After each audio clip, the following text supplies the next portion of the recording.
গণরায়ের উপরে, জনগণের মতামতের উপরে কোনো দলীয় মতামত প্রাধান্য পেতে পারে না। এই জিনিসগুলো আমাদেরকে বলতে হবে এবং জুলাই সনদের মধ্য দিয়ে বাংলাদেশে ভারতীয় আধিপত্যবাদের চূড়ান্ত কবর রচনা করতে হবে। কারণ এটার মধ্য দিয়ে বাংলাদেশে যদি একটা কোহেরেন্ট, একটা সুসংহত সাংবিধানিক ব্যবস্থা থাকে, সবচেয়ে বড় এটাকে যারা ভয় পায় তারা হচ্ছে ভারত। আপনি দেখেছেন যে শেখ হাসিনার পলাতক পুত্র জয় 5 তারিখের পরে ভারতকে আহ্বান জানিয়েছে 72 সংবিধানকে সমুন্নত রাখার জন্য। ফলে আমরা যদি একটা সুন্দর সাংবিধানিক ব্যবস্থা করে ফেলতে পারি, এটা ভারতের সবচেয়ে ভয়। কারণ এখানে একটা দুর্বল সাংবিধানিক ব্যবস্থা, নাজুক সাংবিধানিক ব্যবস্থা থাকবে এবং অনির্বাচিত সরকার থাকবে, তাদের উপর ছড়ি ঘোরাবে ভারত। এটাই হচ্ছে ডিজাইন। আমাদের ডিজাইন হচ্ছে পাল্টা ডিজাইন, যে জুলাই সনদ এটা চূড়ান্ত কিছু না, এটা দিয়ে আমাদের একেবারে সব পরিবর্তন আমরা আনতে পারছি না, কিন্তু এটা একটা ওয়েলকাম চেঞ্জ। এটাকে আপহোল্ড করে বাকি সংগ্রাম তো রাজনৈতিক সংগ্রাম, এটা তো আমাদের করতে থাকতেই হবে।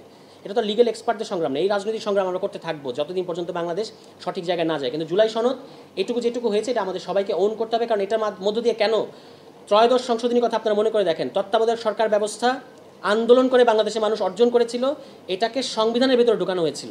দ্যাট ইজ ত্রয়োদশ সংশোধনী। মানে এই যে আমরা বলছি, এনসিপি বলতেছে, আপনারা বলতেছেন যে সাংবিধানিক ভিত্তি লাগবে, মনে হয় যে আমরা আসমান থেকে কথা আনছি। বাংলাদেশের তো ইতিহাস আছে, তত্ত্বাবধায়ক সরকার ছিল একটা রাজনৈতিক আপনার আন্দোলন, সেই আন্দোলনের সাংবিধানিক ভিত্তিকে আমরা অর্জন করি নাই ত্রয়োদশ সংশোধনী। আওয়ামী লীগে সেটা বাতিল করছে।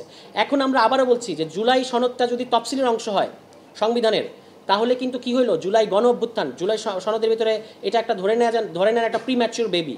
কিন্তু এটা যদি সংবিধানের ভেতরে থাকে, এটার মানে হচ্ছে জুলাই গণ অভ্যুত্থানের সাংবিধানিক স্বীকৃতি। এই জিনিস আমাদের ছাড়া যাবে না।